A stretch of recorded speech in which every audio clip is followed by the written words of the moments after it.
누구나 인생을 살다 보면 흔들리는 순간이 찾아옵니다. 어떤 날은 이유도 모르게 마음이 가라앉고 어떤 날은 하루 종일 무너질 것 같은 불안에 휩싸이기도 합니다. 그럴 때 우리를 붙잡아 준 건 거창한 희망도 누군가의 화려한 말도 아니었습니다.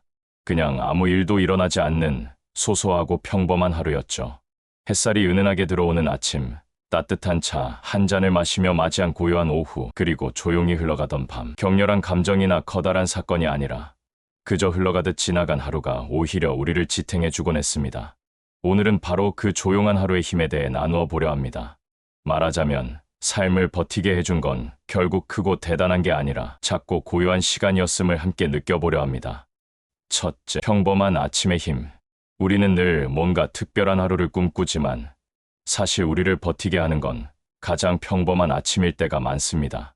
예를 들어 커튼 사이로 들어온 햇살에 눈을 뜨는 순간, 익숙한 빵 굽는 냄새의 하루를 시작하는 순간, 혹은 따뜻한 물로 씻으며 느낀 작은 개운함. 바람직한 방법은 아침을 대단하게 꾸미려 하기보다 그 소소한 평범함을 소중히 느끼는 겁니다. 평범한 아침은 사실 가장 큰 선물이기도 하니까요. 둘째, 아무 일 없던 하루의 위로. 사는 게 힘들 때 큰 사건이 없는 하루야말로 가장 큰 위로가 됩니다. 예를 들어 회사에서 별탈 없이 퇴근한 날, 가족 간 큰 다툼 없이 무난히 지나간 저녁, 혹은 몸이 아프지 않고 무사히 잠드는 밤. 바람직한 방법은 아무 일 없었다는 걸 결핍이 아니라 선물로 받아들이는 겁니다. 무탈함 속에 숨어있는 감사함을 깨달을 때 삶은 훨씬 가벼워집니다. 셋째, 혼자만의 고요한 시간. 하루 중 잠깐이라도 혼자만의 시간을 가지는 건 마음을 단단하게 붙잡아 줍니다. 예를 들어 퇴근길, 카페 구석에 앉아 조용히 책을 읽는 순간, 산책길에서 이어폰 없이 바람 소리를 듣는 순간, 혹은 늦은 밤 창가에 앉아 별을 바라보는 순간. 바람직한 방법은 혼자 있는 시간을 외로움이 아니라 회복의 시간으로 바라보는 겁니다. 고요 속에서 오히려 가장 큰 힘을 얻을 수 있습니다. 넷째, 익숙한 루틴이 주는 안정감. 늘 반복되는 일이 지루하게 느껴질 때도 있지만 때로는 그 반복이 우리를 살게 합니다. 예를 들어 늘 가던 길로 출근하는 평범한 발걸음, 같은 시간에 듣는 아침 라디오, 혹은 매일 먹는 단순한 저녁 식사. 바람직한 방법은 똑같다는 걸 불만으로 바라보지 말고 익숙하다는 걸 안전함으로 느끼는 겁니다. 루틴은 삶의 뿌리처럼 우리를 단단히 지켜줍니다. 다섯째, 조용히 흘러가는 계절의 위로. 계절이 바뀌는 걸 느끼는 순간 삶은 여전히 이어지고 있다는 확신을 줍니다. 예를 들어 봄꽃이 피었다 지는 걸 바라보는 순간, 여름의 비 냄새가 유난히 반가운 순간, 가을 바람이 불며 낙엽이 흩날리는 거리, 겨울 아침 창문에 서리가 맺히는 모습. 바람직한 방법은 계절을 특별한 이벤트가 아니라 일상의 흐름 속에서 온전히 느끼는 겁니다. 계절은 늘 우리 곁에서 묵묵히 버팀목이 되어줍니다. 여섯째, 대화보다는 함께 있는 시간. 때론 긴 대화보다 그냥 곁에 있어주는 것만으로도 하루를 버틸 힘이 됩니다. 예를 들어 친구와 말없이 같은 영화를 보는 순간, 가족과 각자 할 일을 하면서도 한 공간에 있는 순간, 혹은 연인과 별 대화 없이도 함께 걷는 순간. 바람직한 방법은 대화로 모든 걸 설명하려 하기보다 존재 자체로 위로가 되는 순간을 받아들이는 겁니다. 말이 없어도 마음은 충분히 전해집니다. 일곱째, 작은 습관이 만든 힘. 우리를 버티게 한 건 결국 크고 거창한 게 아니라 작은 습관이었습니다. 예를 들어 하루에 물을 꼭 2잔은 챙겨 마시는 습관, 잠들기 전 짧게 감사한 일을 적는 습관, 혹은 하루 끝에 음악 한 곡으로 마음을 정리하는 습관.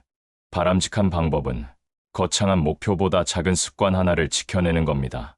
작은 습관이 쌓여 결국 큰 버팀목이 됩니다. 여덟째, 자연 속에서 얻는 평온. 조용한 하루를 지탱해주는데 자연만큼 확실한 건 없습니다. 예를 들어 파도 소리를 들으며 걷는 바닷가의 아침, 나무 사이로 비치는 햇살을 받으며 걷는 숲길, 혹은 빗소리를 배경 삼아 멍하니 창밖을 바라보는 저녁. 바람직한 방법은 자연을 멀리 있는 특별한 장소로만 생각하지 않고 일상 속 가까운 자연을 자주 만나는 겁니다. 작은 나무 한 그루, 하늘의 구름 하나만으로도 충분히 위로받을 수 있습니다. 아홉째, 멀리 가지 않아도 괜찮았던 날. 우리를 살게 한 건 해외여행 같은 특별한 사건이 아니라 집 근처에서 누린 소소한 하루였을 때가 많습니다. 예를 들어 가까운 시장을 산책 삼아 둘러본 순간, 동네 도서관에서 조용히 책을 읽은 순간, 혹은 집 앞 공원 벤치에 앉아 바람을 맞은 시간. 바람직한 방법은 멀리 가지 않아도 지금 이 자리에서 충분히 충만할 수 있음을 깨닫는 겁니다. 소소한 일상이 사실 가장 큰 선물이 됩니다. 열째, 그래서 결국은 조용한 하루였다. 돌아보면 우리를 버티게 한 건 요란한 날이 아니었습니다. 격한 기쁨도, 극적인 사건도 아니었죠. 결국은 아무 일도 없었던 조용한 하루가 우리를 살게 했습니다.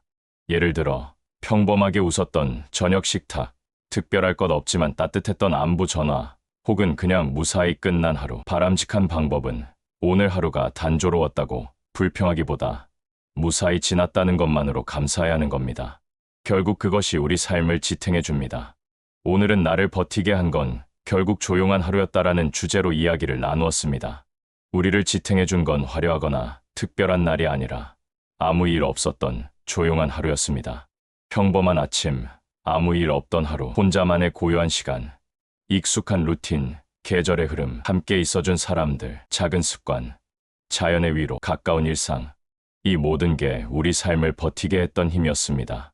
오늘 영상이 마음에 닿으셨다면 구독과 좋아요, 알림 설정 부탁드립니다. 앞으로도 좋은 이야기로 찾아뵐게요. 건강하고 평온한 하루 되시길 바랍니다. 오늘도 함께 해주셔서 감사합니다.